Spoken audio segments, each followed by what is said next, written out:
I have to come with it all. I have to do more.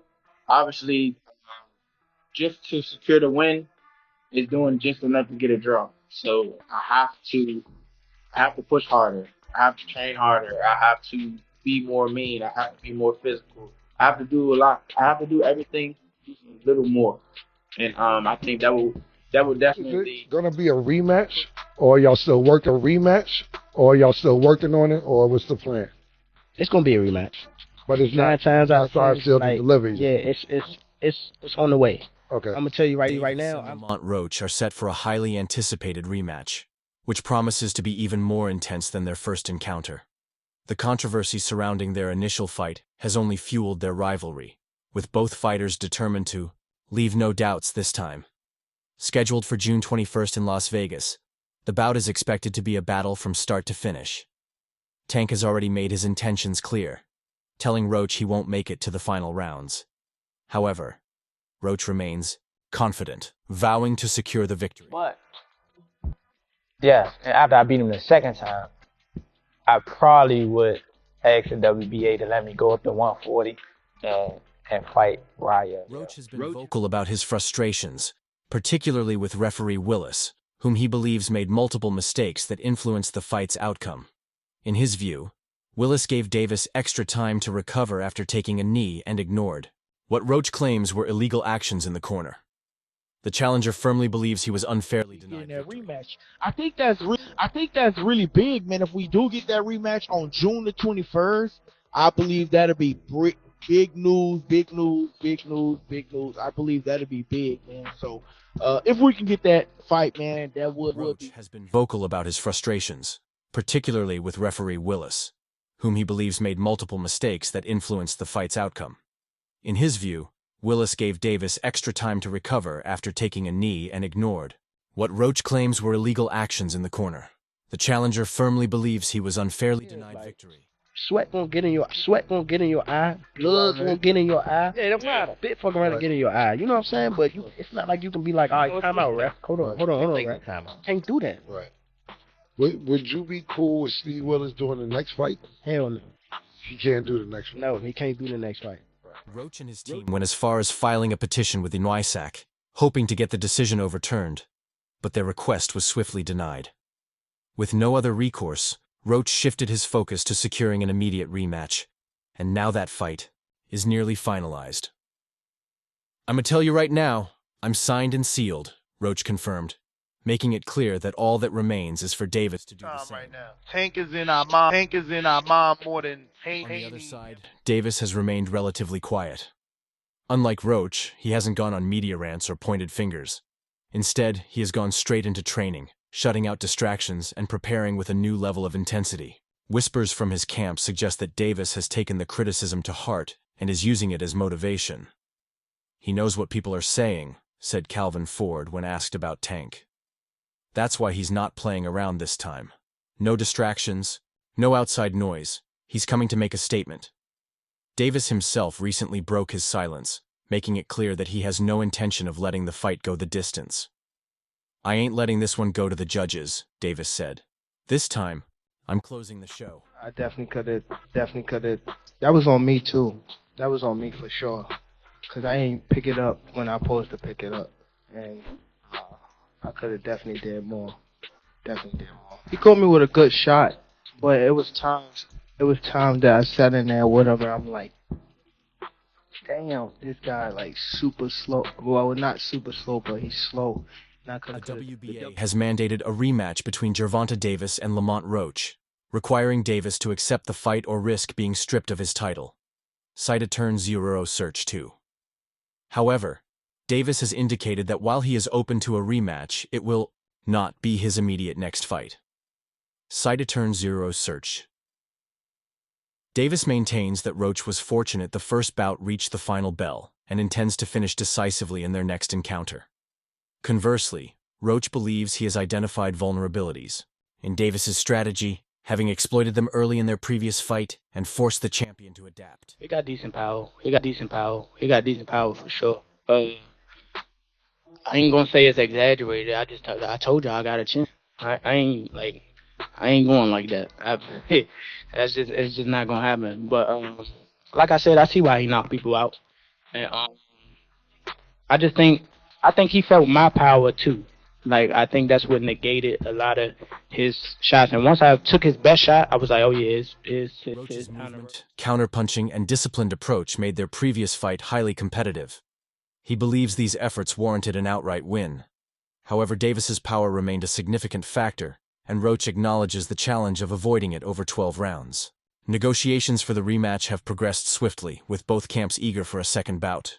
Roach's promoter, Gary Jonas, has indicated that the rematch is nearly finalized, pending completion of final paperwork. With Las Vegas set as the venue and the controversy from their initial encounter still fresh, the rematch is anticipated to be an even more significant event. How close is the rematch? How big will it be? How close is it to getting done? Close. It's in my mind, it's a done deal, but there are formalities, but it's a done deal, and it's not far off. Can't give you more than that right now, but what I can tell you is that it's going to be an interesting fight. I think you've got dynamics. You've got Gervonta, who's probably going to be angry, probably woken up, probably more focused than he has been. Not talking about retirement. Roach remains confident yet cautious, refusing to underestimate Davis while standing firm in his belief that he can outbox him.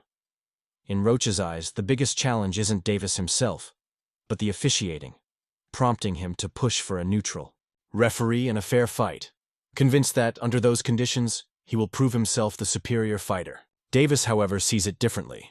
To him, Roach was merely surviving, not winning. He never felt truly threatened, and believes Roach spent more time avoiding than engaging.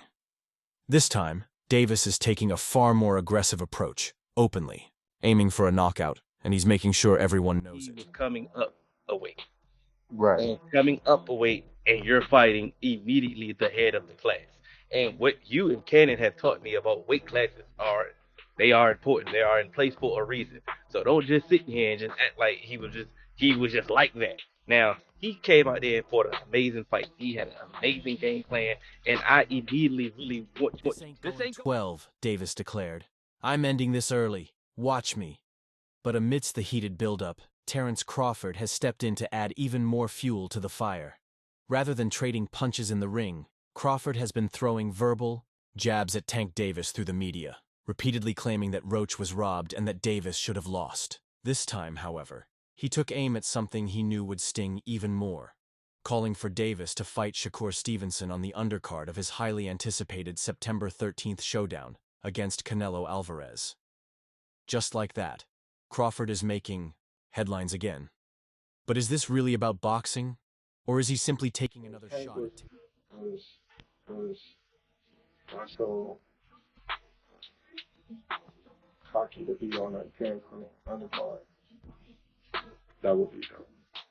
I don't see Tank facing nobody because he'll think it's the Tank show. I don't know, but it should be. Crawford knows exactly what he's doing by suggesting that Tank should be on his undercard. He's pushing the narrative that Davis isn't the true face of boxing, implying that Tank needs him for exposure. But let's be real. Who really needs who? If anything, it's Crawford who could benefit from Tank's star power to boost his own fight. Davis doesn't need to fight on anyone's undercard. His bouts sell on their own. Meanwhile, Crawford's pay-per-view track record isn't exactly stellar. Outside of his fight with Errol Spence, most of his PPV events have flopped. Even against Canelo, there's a real risk that the fight won't be the massive spectacle he's hoping for. Gervonta Davis speaking about you. Is that ever a possible fight? Yeah, if you want to dare to be great, he can be like all the other fighters that moving up 2 weight classes, daring to be great. You would fight him. Man, tell him to come up there. You got to come away for He said I got a glass chin. So tell him to come and touch me. But Crawford isn't just questioning Tank's status. He's also challenging his pride. He stated that if Tank weren't too cocky to fight on a Terrence Crawford undercard, it would be a great move. In other words, he's implying that Tank's ego is preventing him from making a smart business decision. But let's be real. Would Crawford ever fight on Tank's undercard? Of course not. Which makes this seem more like a diss than a genuine suggestion. Crawford is testing Tank, trying to provoke a reaction. And let's be honest, he probably will. The tension between these two has been building for a while. Crawford has taken plenty of indirect shots at Tank before, even going so far as to call Shakur Stevenson and Keyshawn Davis the best lightweights in boxing, completely ignoring Tank's accomplishments. I was telling Bud, even you or Keyshawn's gonna get Tank. Crawford has acted like Tank isn't even part of the conversation. But let's not forget, this is the same Gervonta "Tank" Davis who has knocked out 28 of his 31 opponents, sold out arenas, and broken pay-per-view records. The same Tank who made Ryan Garcia quit with a body shot. Yet, according to Crawford, Lamont Roach is the only one of those 31 fighters who came close to beating him. In reality, Crawford, like many others, believes Roach actually defeated Tank. And that's the basis of his argument. That in the rematch, Roach is going to give Tank a beating. But why is Crawford acting like Tank has something to prove? Maybe because, deep down, he knows Tank is a bigger star than he is. And that's got to sting for a fighter who considers himself one of the best pound for pound in the world. Crawford might be undefeated, but he hasn't built the same kind of global fanbase that Tank has. And now, as he moves up to fight Canelo, he realizes he needs every ounce of star power he can get.